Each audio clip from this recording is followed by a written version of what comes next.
She's saving them up for me. Yep.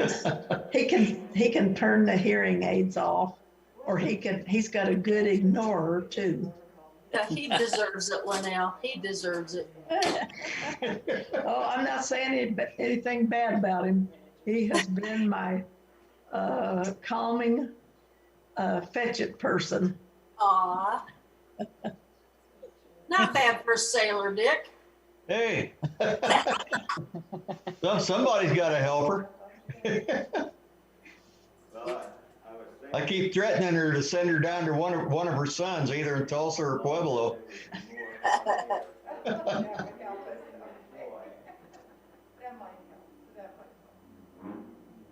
They would just send me back, so. I don't think so. Linda, you got a haircut. I did. I like it. It's kind of, they didn't cut it the way it was supposed to be cut, but I'm living with it. Well, it looks nice. Thank you, ma'am. It's called Wash and Run. Uh-huh, me too. Kind of like Dine and Dash, except you don't have a full stomach. Oh. Mine's been that way for a long time, just wash and run. Oh, Larry, can you move over just a little bit? The glare on your head is kind of bad. No, I bet it is. Thanks a lot, lady. No, serious, is it glaring? no, I'm teasing. No, I just Tell me the sun's at your back. So sun's at our back, and so that's what I was wondering about. How's Springfield? Good. She actually has Springfield.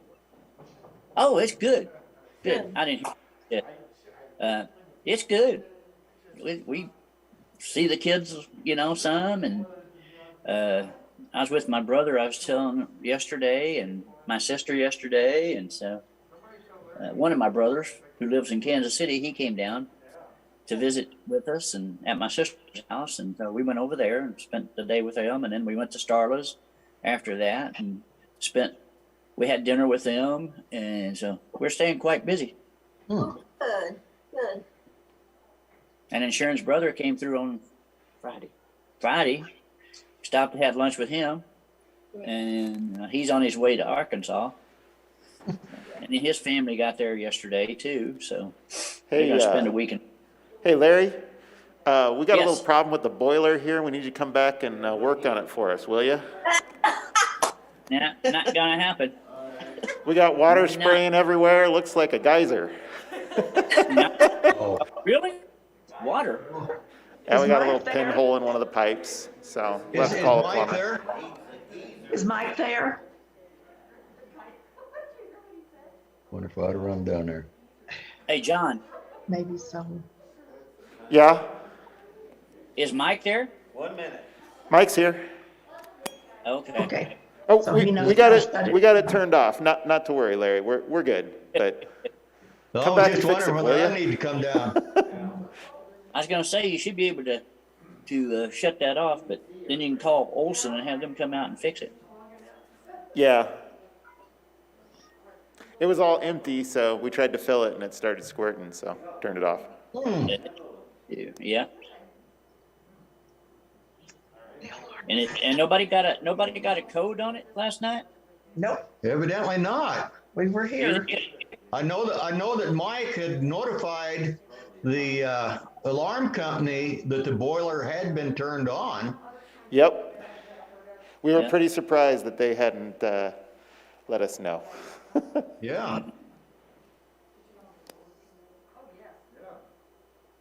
So it's a little chilly. I can imagine. I didn't check it this week either. Well, Maybe that'll fire Gordon up to be short. Oh, or freeze him out. Right. We'll see. He's already threatened to expend more hot air for us. So Hey, Don, is Kevin down there today? What was that? I said, is Kevin down there today? Not yet. Not yet.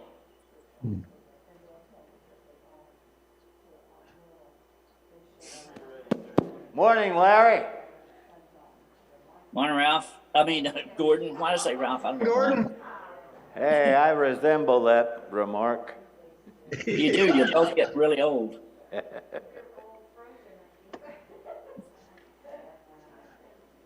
Morning, Alex. Come on in. Every seat is frozen.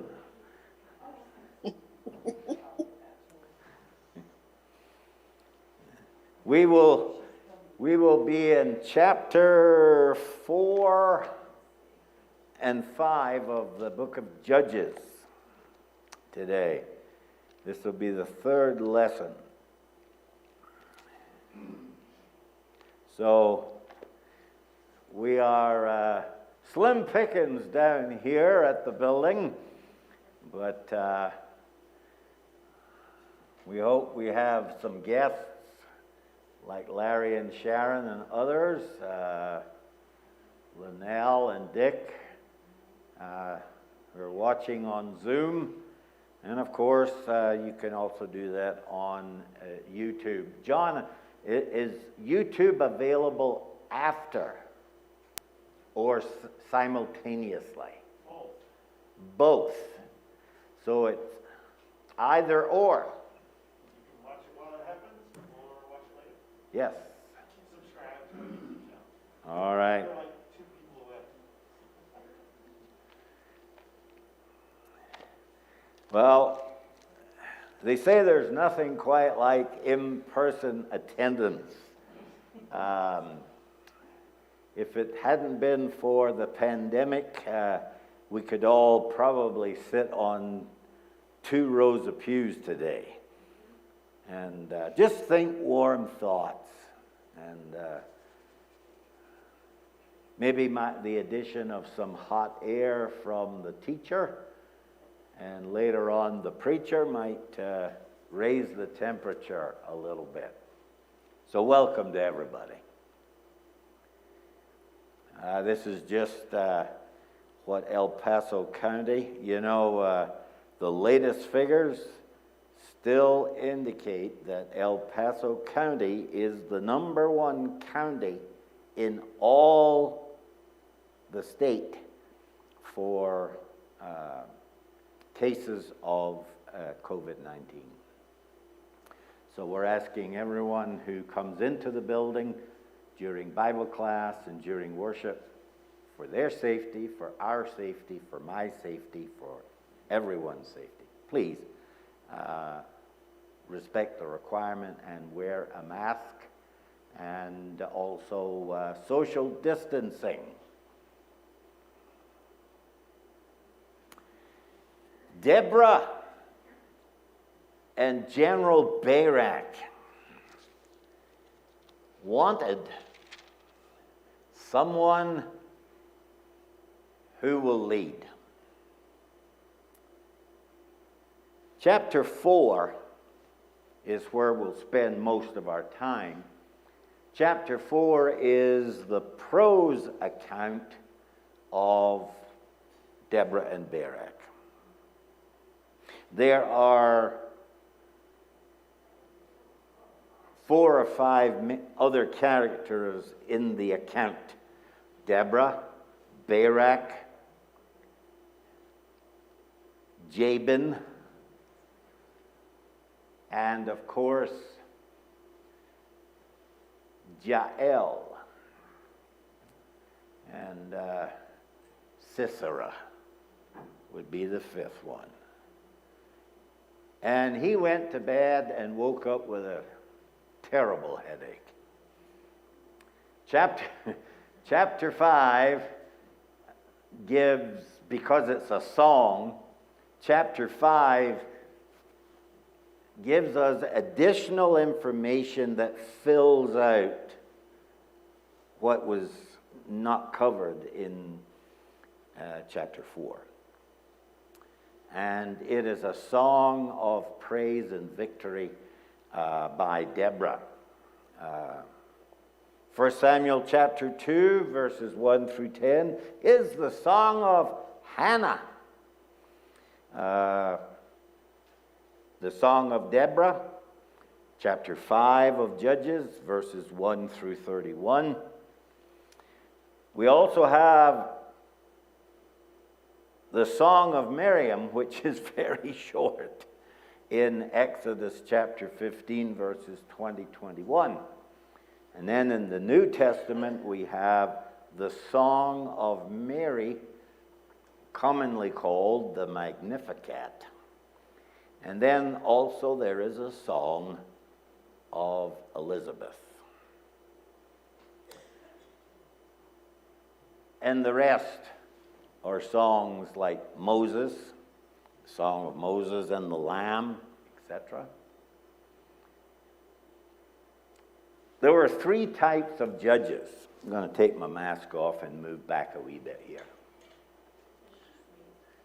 I know. Good morning, dear. There were three types of judges. There were warrior judges, military judges. There were judges who were prophetic, such as Deborah. Deborah being the only female judge. And then there were those who were considered as priestly type judges. In Joshua chapter 1 and verse 9, I command you, Joshua said, to be strong, to be courageous, and do not be afraid or discouraged, for the Lord your God is with you wherever you go. Come on in, folks. Every seat is cold. There she is, Deborah, and her general, Barak. Oddly enough, her name means bee. Like B-E-E, buzz, bee. Her name means bee, which is interesting. Barak means lightning. So buzzing and lightning. Women prophets in the Bible, just as a point of interest. Miriam, the sister of Moses, Deborah, a judge in Israel, and Huldah, the prophetess.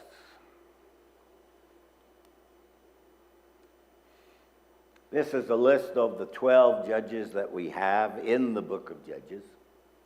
You have heard me say that if one were to consider Moses as not only being the national leader of the Hebrew people, the Israelites, he also judged a lot of cases, as did Joshua. And so if you add those two to the list of 12, you end up with 14. And then if you consider Samuel being the last in the long line of these judges, and also before that, Eli, you end up with 16. So there is Deborah, Queen Bee. And she was from the tribe of Ephraim. And the enemy at the time were the Canaanite peoples. And they were oppressed for 20 years. If you will notice, since we started with Othniel and Ehud and Shamgar, there seems to be a pattern of ever-increasing years of oppression. And if you look there, that when the judge showed up and sorted everything out, they would have X amount of years of rest or peace. look at this.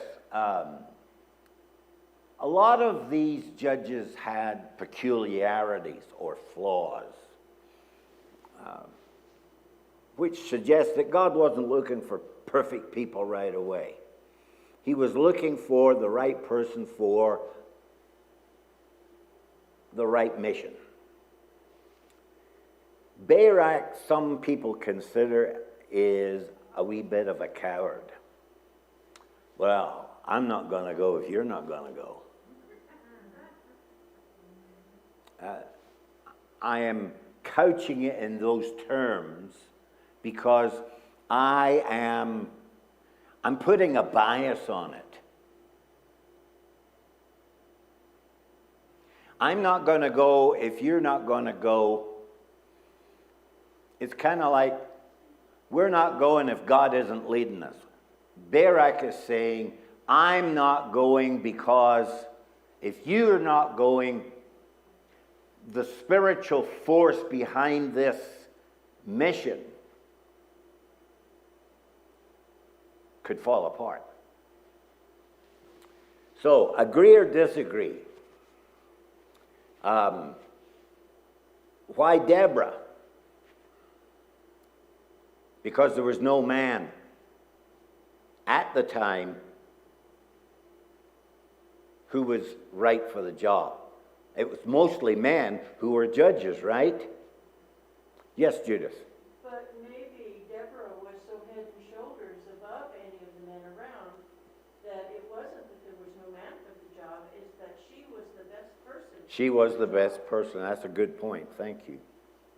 So, was he a coward? Or was he just reluctant?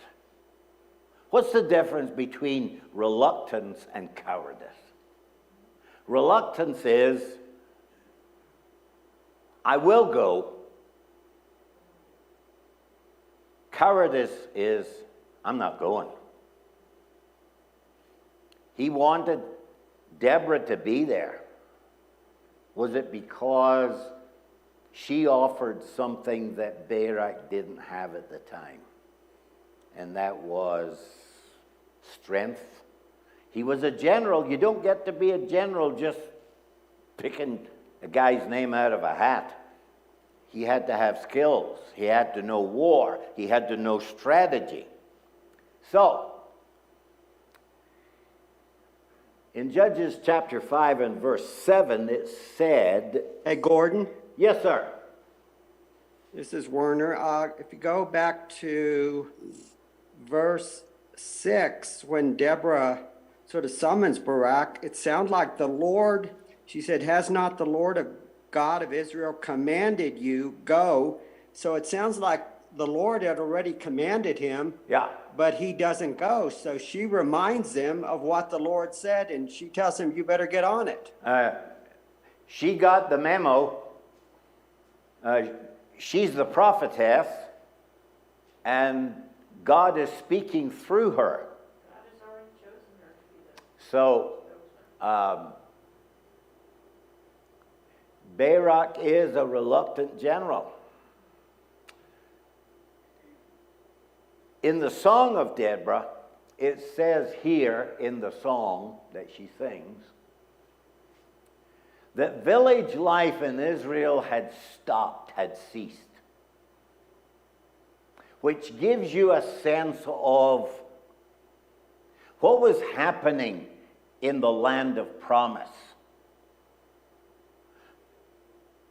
The Israelites controlled the higher ground, but the Canaanites occupied a lot of the other places, and God was going to turn the Canaanites against Israel in order to bring them back to him. God has never restricted himself from even, the devil. The devil may think he is acting on his own, but God is all-powerful and is in control. He held the Babylonian kingdom together by a mad Nebuchadnezzar that God allowed to become mad and eat grass like a donkey. Village life in Israel had ceased until, see what she says here? Until I, Deborah. Look at the length of her song. That's a long song, folks. Because she did a lot. So until I, Deborah, arose, and she calls herself a mother or the mother in Israel, like a mother to Israel. She judged.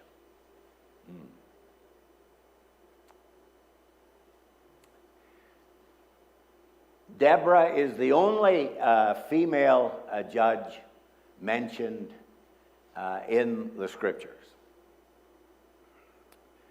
Judges resolve disputes, arguments, civil, and other matters. Deborah is called a prophetess. I got a sense, and I don't know about you, but I got the sense that she had military knowledge. But her main bailiwick was prophecy and judging. So, the judges, you've seen this slide before. In those days, there was no king, and everyone did that which was right in their own eyes. Judges 17:6 and Judges 21:25. Everybody was their own master. Everyone did like whatever they wanted to. Anarchy, chaos. There was no king. And by the way, when Israel complained to Samuel, "Give us a king," what was it that God said? "They have not rejected you, but they have rejected me from being king over them."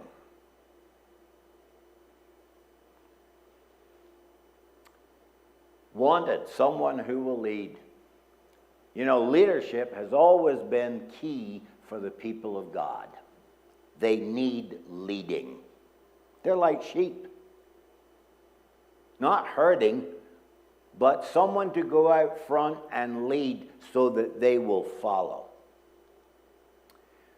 Jehovah God has also depended on men and women to be instruments of leadership, leading others into a closer walk with God.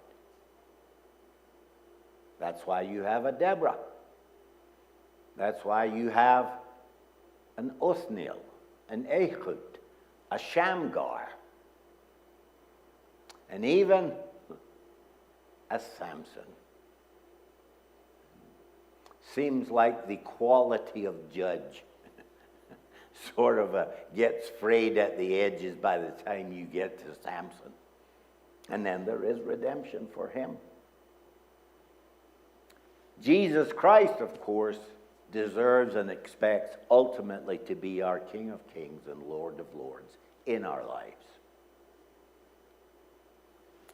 Wanted somebody to lead. What makes an ideal leader? Anyone? Online? In person? Shout it out. What makes an ideal leader?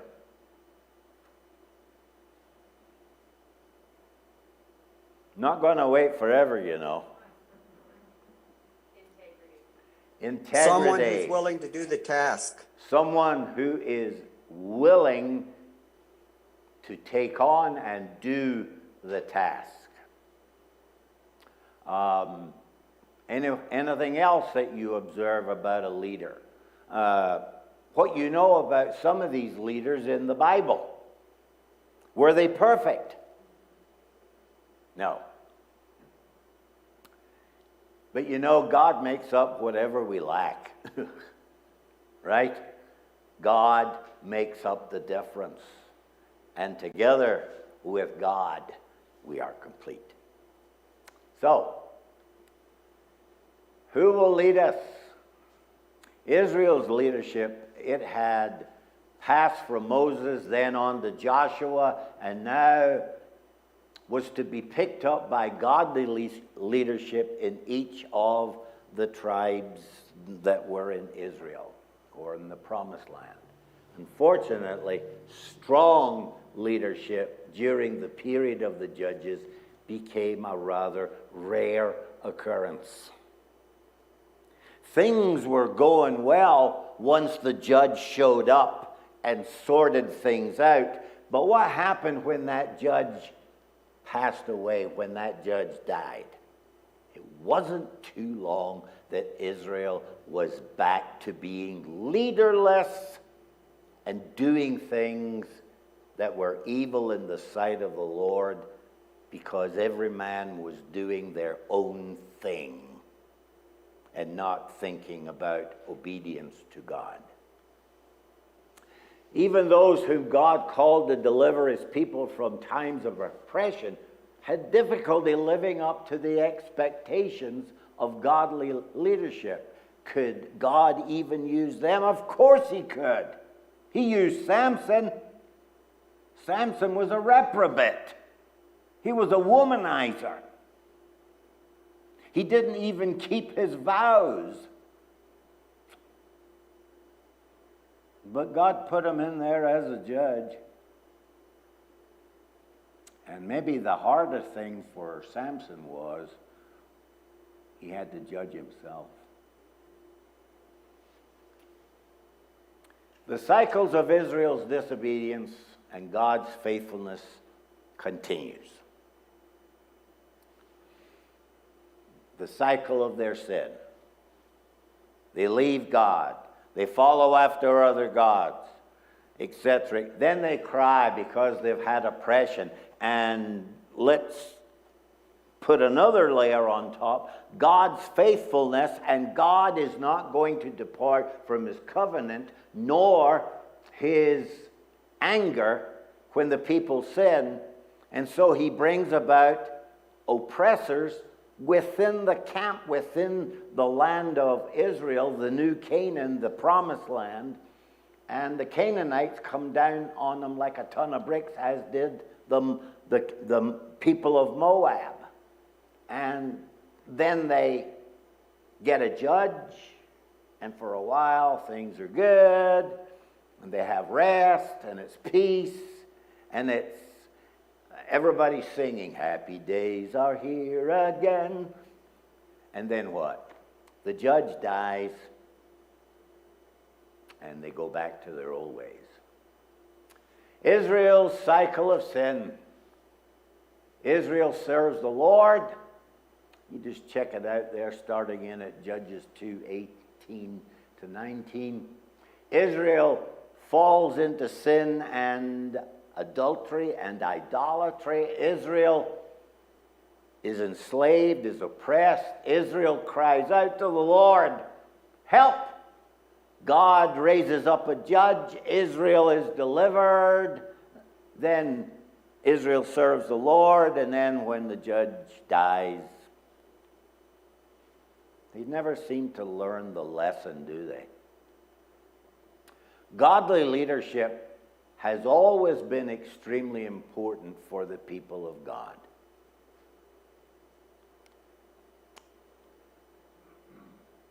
With each of Israel's first three judges, Othniel, Ehud, and Shamgar, the land experienced a period of rest from oppression. That's Judges 3:11 and Judges 3:30. But when a vacuum in leadership occurs, when the judge dies, it resulted in the people going back to their old ways. And after Ehud died, the Israelites once again did evil in the sight of the Lord. Judges 4:1. Breaking their covenant relationship with God. And once again, this is what God did. He sells Israel. He sold Israel into an oppressive situation, Judges 4:2. He hands them, as it were, into the hands of the enemy. In the New Testament, Paul talks about what happens when someone will not repent and receive correction, especially in the letter to the Corinthians. The action is you hand that person over into the hands of Satan. God hands Israel into the hands of their oppressors. God raises up Jabin, king of Hazor, against Israel to oppress them for 20 years. Wasn't just 8. It's getting longer and longer for the time of oppression. In the days of Joshua, the Israelites had burned the city of Hazor with fire and utterly destroyed all the inhabitants. You just check out Joshua 11:11 and Joshua 13 there. It says there that Joshua struck its king Jabin, but not the Jabin that we're reading about in Judges chapter 4. This is perhaps the grandson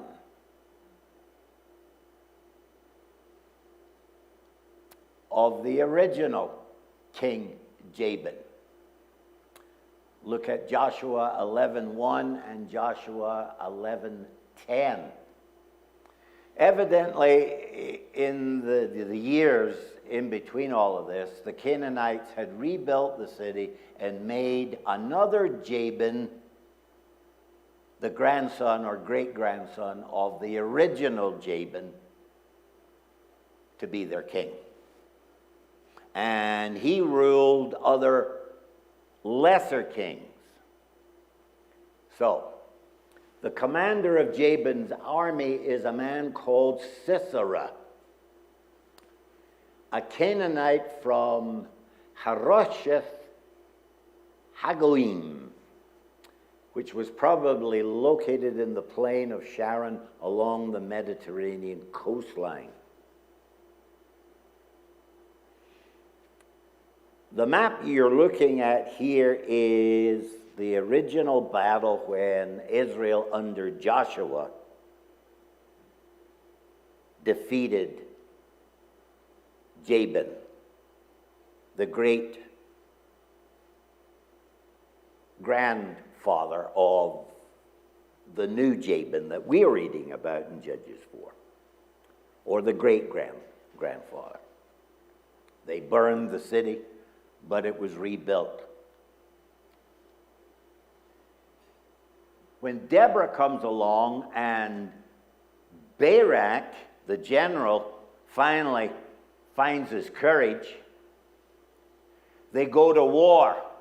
And God has a plan. He's already told Deborah what the plan is. He's going to draw out King Jabin into one direction while Barak and the troops, 10,000 at the start, but it swells to 40,000 because leadership is real. And there's Hazor, and there's the area where the big battle took place. Judges 4:3 says Sisera, who had 900 iron chariots. It's almost like John. He had 900 tanks,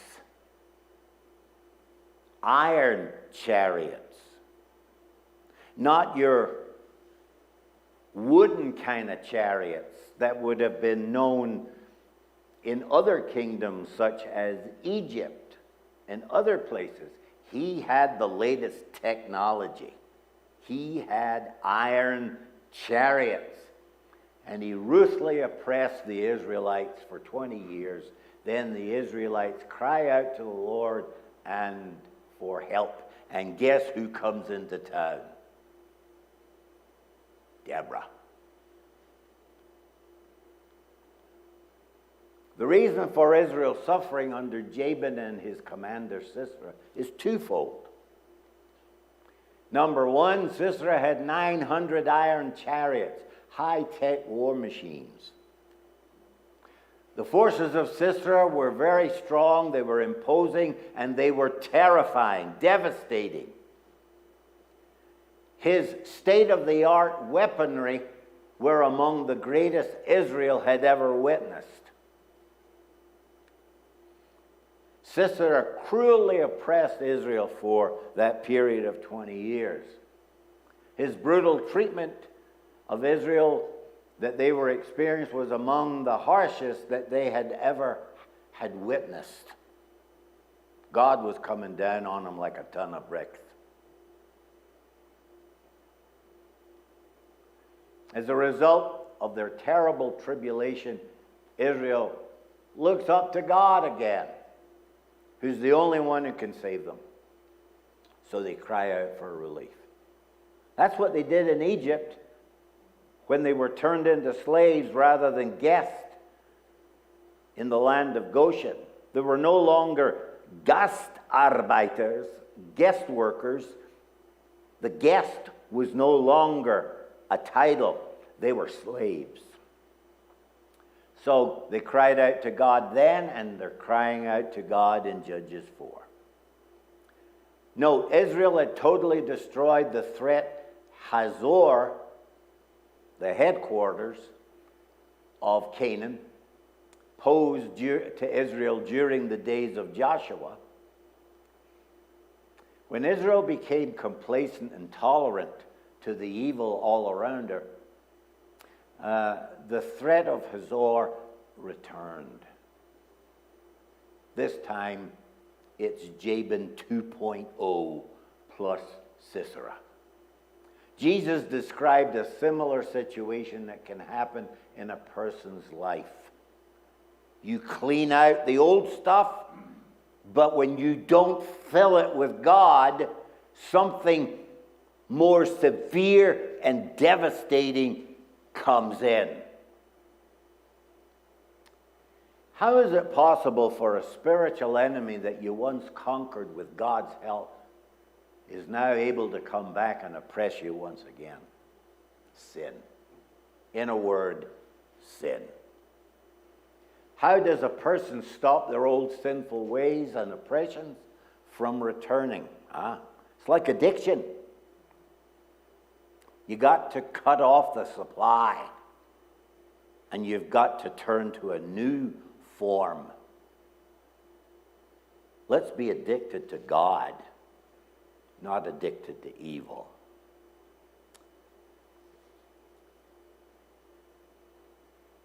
Verses 1 through 3 in the New American Standard Bible, chapter 4 of Judges. Then the sons of Israel did evil in the sight of the Lord after Ehud died, and the Lord sold them into the hand of Jabin, king of Canaan, who reigned in Hazor, and the commander of his army was Sisera. And the sons of Israel cried out to the Lord, for he had 900 iron chariots, and he oppressed the sons of Israel severely for 20 years. Deborah, this is verses 4 through 5. Deborah, the wife of Lepidoth. Try and say that with a lift. Deborah was a prophet who had become a judge in Israel, and she would hold court. The idea being Queen Bee.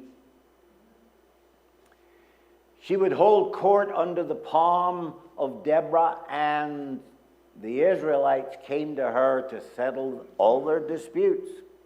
She was good at it. The agents of deliverance. Deborah. She's a prophetess. She's the wife of Lepidoth. She's the leader of Israel at that time, and she's like a mother to her people. And if we don't really need reminding, she's a woman, a strong woman that God has called. If it was up to men, would they have chosen a Deborah?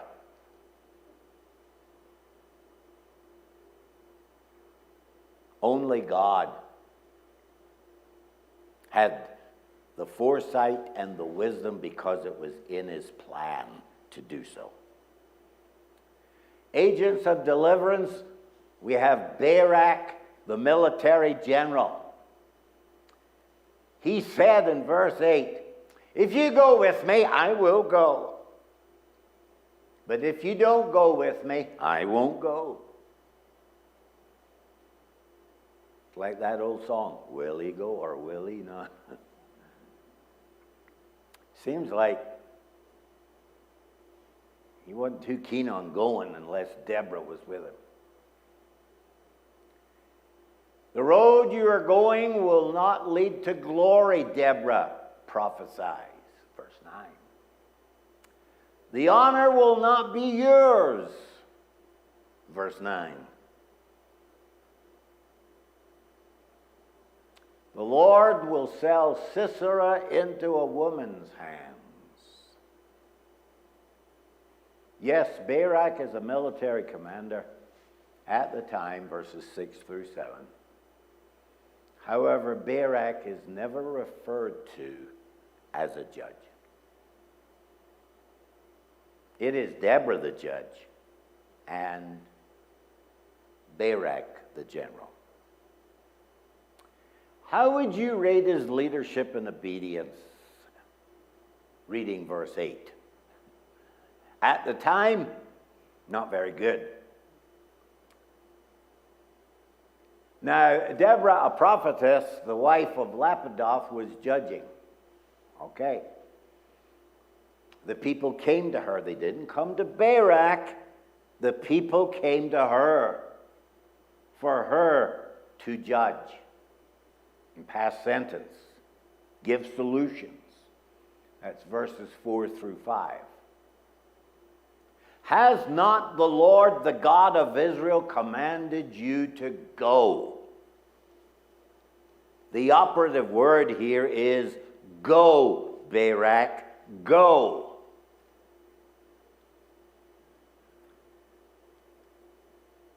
God says, through his prophetess, I will draw out Sisera. I will lure him. I will give him into your hand. Does not the Lord go out before you? Is not God the leader here? The Lord routed Sisera, his chariots, and his army. Verses 14 to 15. God subdued Jabin, king of Canaan. Verses 23 to 24. You notice here, it is God, God, God, God. The glory is not Barak's, and the glory, I might add, is not sought by Deborah. The Lord goes out before you and gives the victory. We know she summons Barak and she says, go. God says, go. Well, I won't go if you won't go. I will give you the victory. Verse 7, God says.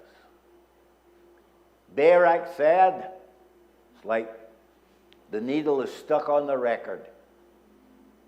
If you will go with me, I will go, but if you will not go with me, I will not go. It's like, you go first. No, after you. No, after you. So Deborah went. She came along with Barak. Is Barak still the general? Yes.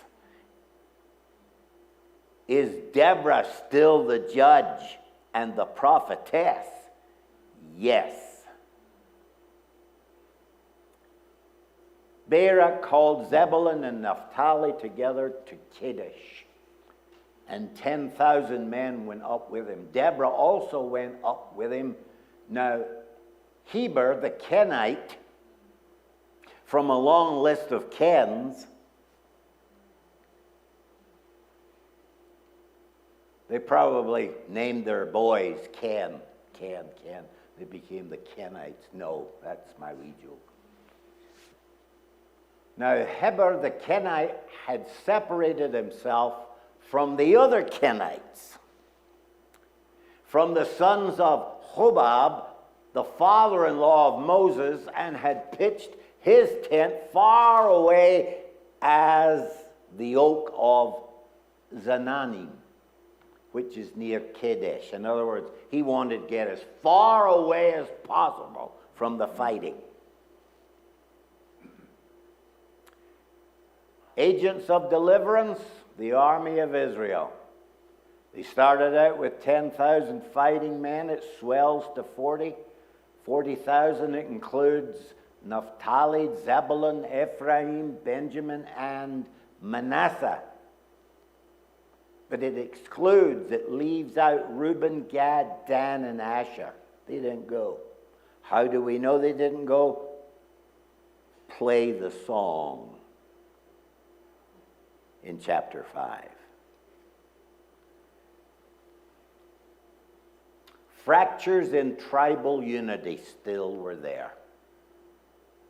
Not everybody was following the leadership of Deborah or the leadership of General Barak. There's a map at the time. Shows there were fractures. There was disunity in the people of God. Again, this is just to show you the map. I believe the bell is going to ring, and John is going for the first bell.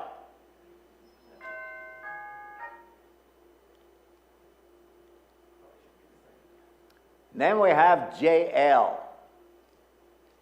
It's almost like JB, JL. JL the Kenite. Her name means gazelle.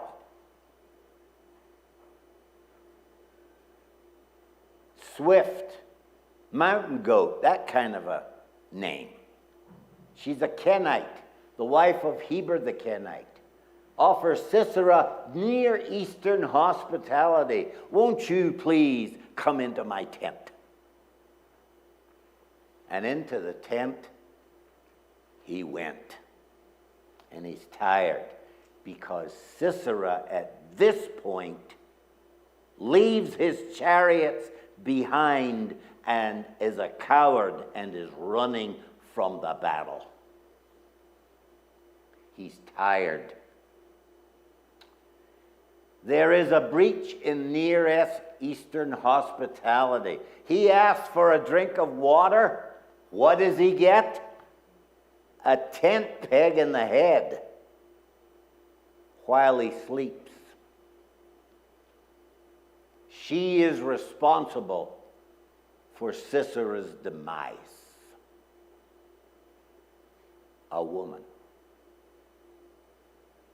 And we say the weaker vessel.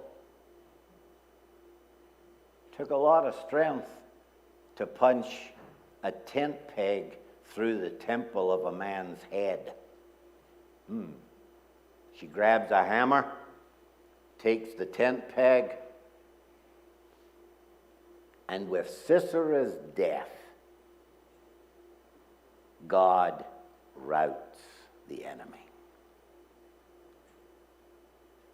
Victory by a non-Israelite woman, a Kenite. Jael, or Jael, there's the record. Verses 15 to 17, I'm moving quite quickly. Verses 18 to 20. Stand in the doorway of the tent, and it shall be, if anyone comes and inquires of you, is there anybody here? I will say no.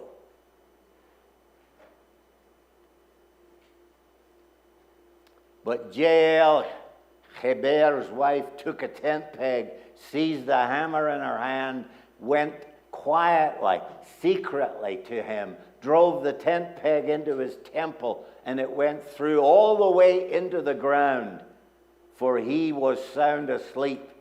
And by this time, D-E-A-D, dead. So he died, and behold, as Barak pursued Sisera, Jael came out to meet him and said, "Come, and I will show you the man whom you are looking for." And he entered in with her, and behold, Sisera was lying dead with a tent peg in his temple. That's the second bell. So God subdued on that day Jabin, king of Canaan, before the sons of Israel. Not Barak. Barak is a tool of God, as Deborah is a tool of God, as Jael is a tool of God. And the hand of the sons of Israel pressed heavier and heavier upon Jabin, the king of Canaan, until they had destroyed Jabin, the king of Canaan. Victory. Deborah, the judge, the prophetess, the warrior leader, is an agent of deliverance. So is Barak. So is the army of Israel. So is Jael the Kenite. And above it all is God. Well, he drew out the enemy. He gave them into his hand because God was out front leading. And the Lord routed Sisera, his chariots and his army. And God did the subduing. God leads before and always gives the victory. And from that time on, Israel became stronger and stronger. Verse 24. The lessons are, when leaders lead in Israel, when the people willingly offer themselves, praise the Lord. Judges 5 and 2. Next week, Gideon, putting God to the test. Here endeth the lesson. It's cold. We have no heat. The heating system has broken down.